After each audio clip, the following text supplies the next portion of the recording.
Hi, everyone. Welcome back to World History. Today, we are going to be starting Unit 9, looking at the Industrial Revolution.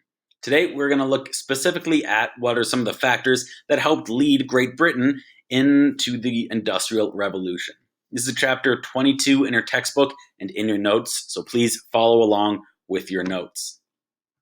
Before we can talk about the Industrial Revolution, we need to look at what were some factors that led up to it. One of the factors was an increase in the output in farming. That's called the Agricultural Revolution. Prior to the Agricultural Revolution, most people farmed only for themselves. So they only farmed enough to be able to feed their family, maybe a few neighbors for the winter and for the year. And they do that using the three-field system, where they would rotate some crops. They would grow crops on one field that they might operate. They would let some clovers grow in the other in order to help replenish the nutrients in the soil. And then the third would be for grazing of livestock. They could also use what's called common pastures. So in England at the time, if you didn't necessarily own land or you weren't able to farm it, you were able to use something that was called a common. And that common was basically public land that could be used to gather wood for certain livestock, to sometimes grow certain crops. So you could use that as well. There are a lot of disadvantages to farming in the pre-industrial societies. One, it was an inefficient use of land. So when they're using the three-field system, only 1/3 of the land that's being basically farmed is growing any sort of crops. The other two is either being used for cattle and livestock, that they're grazing on that, or that it is basically being left blank, or they're growing some small legumes, something that helps replenish the soil. So it's inefficient and use of land. It also does not lead to any sort of experimentation or advancements or developments, because oftentimes they're using public land, they're using commons in order to grow that food. And since it is public land, they can't do with it as they please. There are laws preventing them from trying new practices. So it doesn't promote any sort of ingenuity or any sort. Eventually, we see that this is almost forced to change. There is a growing population, so there's a higher need for food. There's also a French blockade that helps limit the amount of food getting to England, whether it be from the colonies or mainland Europe. So they need to grow their food by themselves. So here comes the Agricultural Revolution. So there are a few different things that helped drive the Agricultural Revolution in England at the time. The first thing is what's known as the enclosure movement. So in England, they had the common lands that could be used by the public. Well, now with the enclosure movement, the public land is starting to be fenced in and basically sold or purchased into individual plots of land that a person could use for farming. Those small plots of land could then be consolidated into a larger plot of land, but only if you were wealthy. So what we saw as a result is that the enclosure movement helped the wealthy because they were able to basically have more land to be able to farm and then obviously sell the crops. And it hurt the poor or small farmers because they couldn't compete or they were getting their land taken away. As a result, those people would then need to go look for jobs elsewhere, oftentimes moving to a city and helping be the workforce behind the Industrial Revolution later on. But the enclosure movement, we see is one of the causes of the Agricultural Revolution.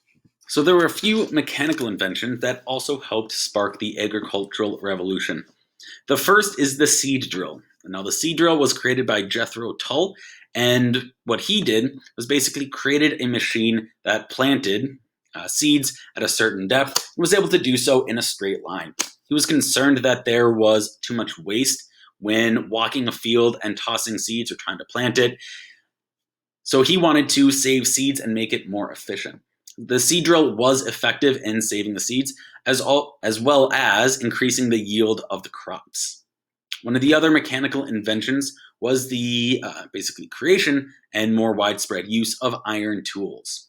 So instead of having a wooden plow that might break every other season, now you have iron tools and an iron plow and are able to use that new metal they're more widespread, and it's more efficient for farming. It's not breaking partway through, and it's able to help increase the efficiency of farming at the time.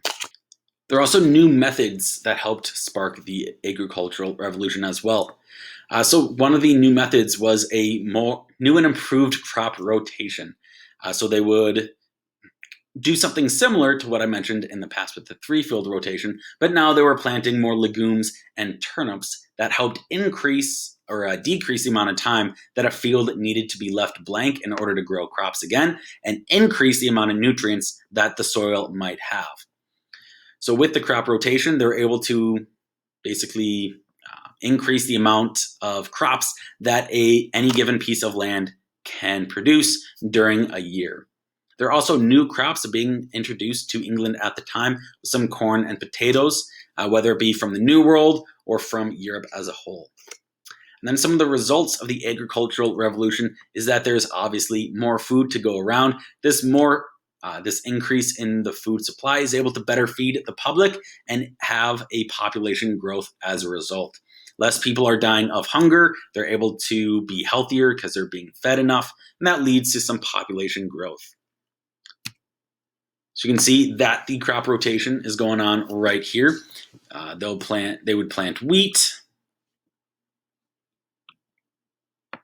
So here you can see an example of a crop rotation that farmers would rotate between wheat, some clovers, and turnips.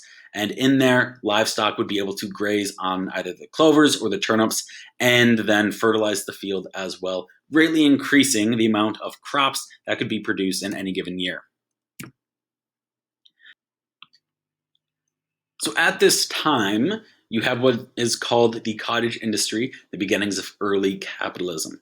So the cottage industry is also known as the domestic system, which you might have heard about earlier. Basically, in the cottage industry, you would have a merchant who would own the raw materials, whether it be the wool, cotton, whatever it is that they're producing. And they would take the raw materials and supplies and bring it to individual cottages or individual homes, where then people would then work and produce a certain portion of the manufacturing process within their own home. So instead of creating a shirt all in one factory, like we see today and later in the Industrial Revolution, you would do each individual step in their own home. And the merchant would travel from cottage to cottage. That's why it's called the cottage industry.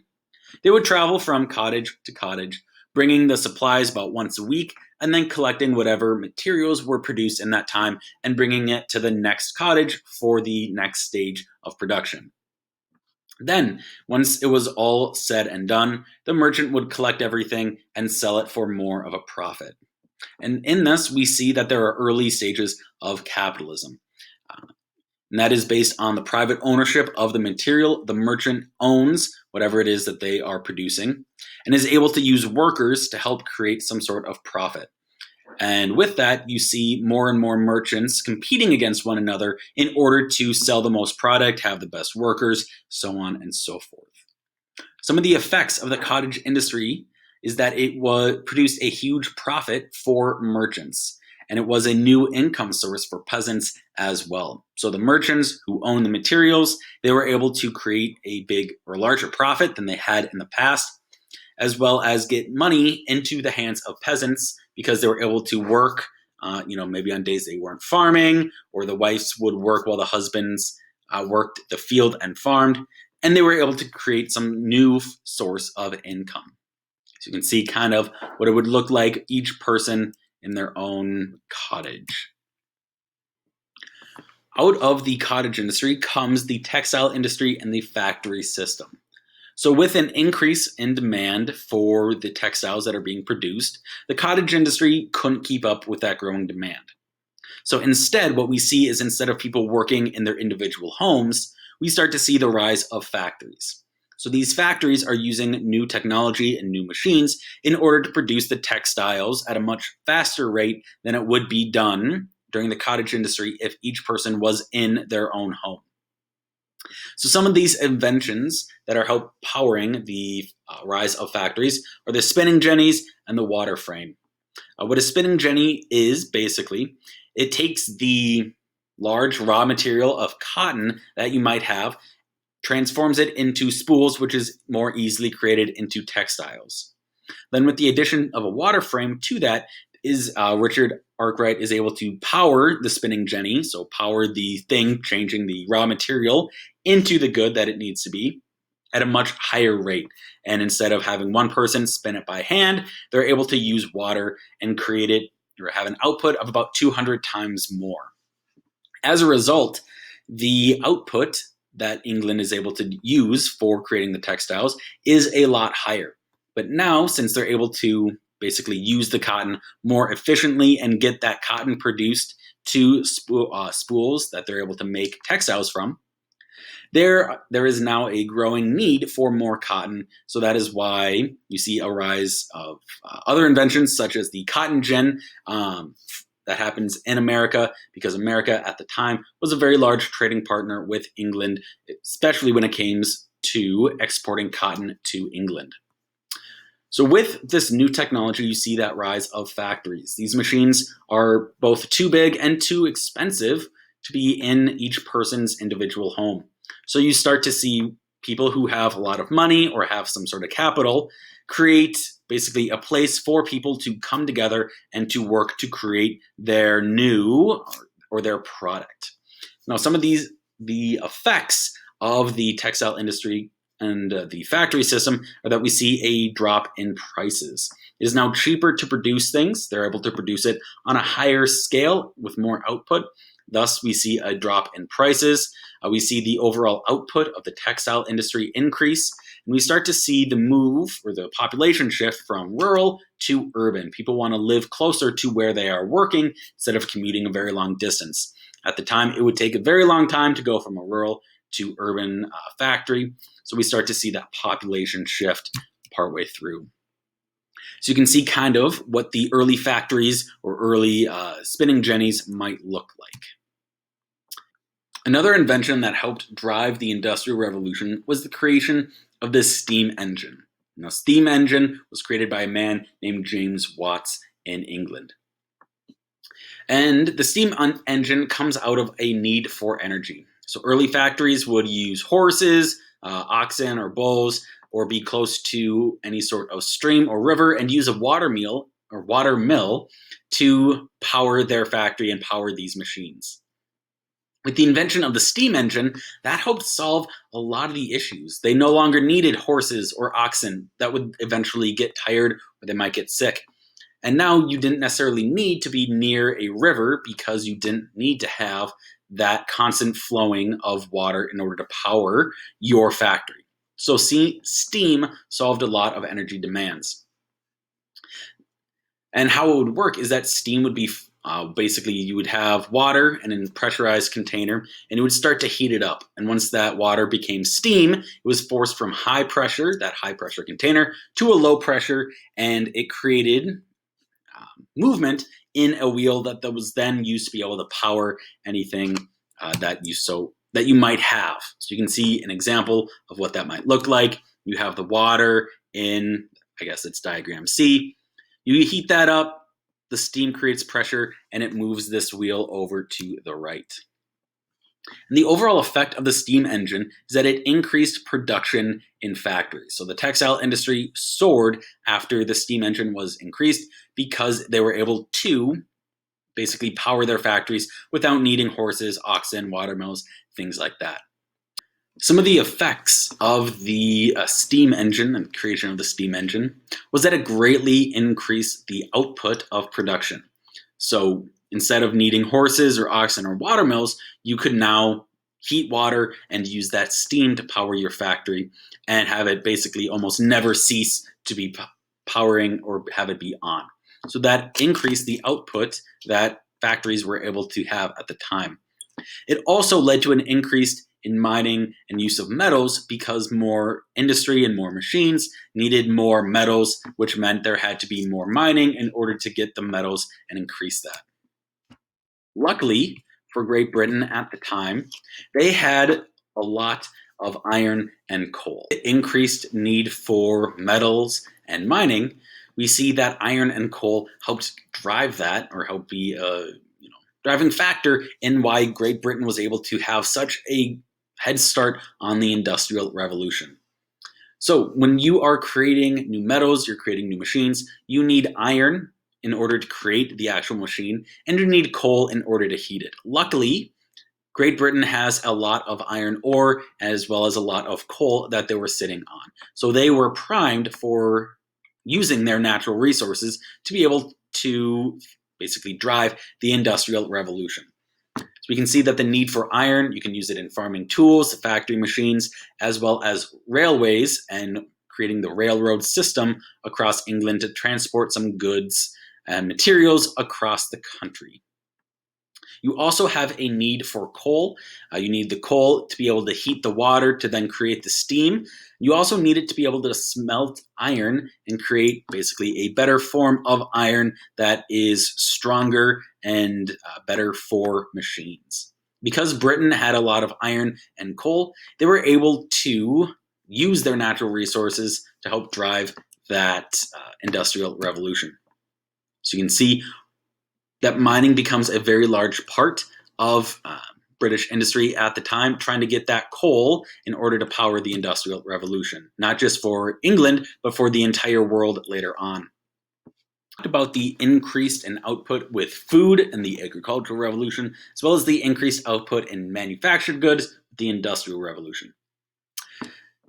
With the increased output and increased production, you have to be able to transport the raw materials to the factories as well as the manufactured goods to your trading partners.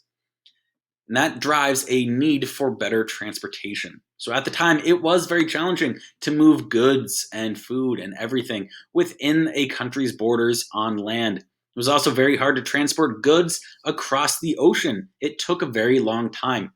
Because people wanted more money, the people who owned the factories and worked the factories, they needed to basically always be working. There was a need for better and faster transportation. So we start to see some new inventions come out that helped better transportation in order to get the raw materials to the factories and the manufactured goods to the trading partners as fast as possible. We start to see roads become a lot more common. We also start to see the creation of canals and canal systems in England. Basically, the government instituted policies that would then create basically man-made rivers that could fit a boat that could then transport goods and materials across different parts of the country, so taking it from one place to another. We also saw the rise of railroads, which in a similar fashion to canals, transports goods and services over land at a much faster rate.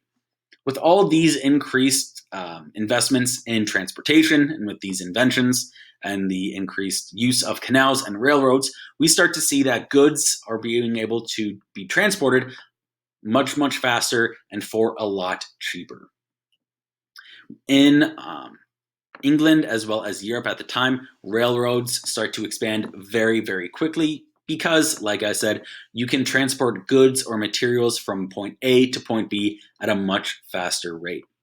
And then with the railroad industry, you start to see how that impacts other industries because you need coal in order to power your engine. You need that steam engine. You need iron and steel in order to create the actual train, as well as the train tracks that a railroad operates on. So we see that transportation becomes greatly improved, as a result of the Industrial Revolution. Now, all of this that we've just talked about is happening in Great Britain. That begs the question, why is Great Britain the one that is experiencing the Industrial Revolution? Well, we've talked a little bit about how their geography plays into it. They have a lot of natural resources. They are also separated from the continent of Europe. So they're a bit more isolated, which means that they don't have to be involved in wars if they don't want to. During this time, Britain still is involved in a few different wars, whether it be the American Revolution or the War of 1812. But generally, they don't have to interact with other wars that are going on in the Europe continent if they don't choose. So they're able to take that money and invest it into creating the canals and the railroads. Then we start to see what their government and the policies that the government is enacting. They are taking policies that encourage trade within the country. the population is able to move fairly freely, and they put a lot of money and investment into building canals and into railroads. We also see that the social factors are less rigid in Great Britain, that people are able to move more freely. We also see that the colonial empire of Great Britain is in full swing. America, depending on when you look at the Industrial Revolution, either is a colony or isn't. However, America is a very large trading partner with Great Britain the entire way through. The country of Great Britain gets a lot of raw materials from America, specifically cotton, that helps fuel the textile industry. And we also see that most of the inventions that I've listed come from Great Britain or come from a British colony, so there is not much competition. No other country in Europe necessarily has the inventions or has them as quickly, so they're able to monopolize on it and get a head start on other countries that are leading the way. So because of that, Great Britain is able to use all of those advantages to be able to be the leading force in the Industrial Revolution. Then we'll see later on how the Industrial Revolution moves from country to country depending on what type of resources and manufactured goods that they have.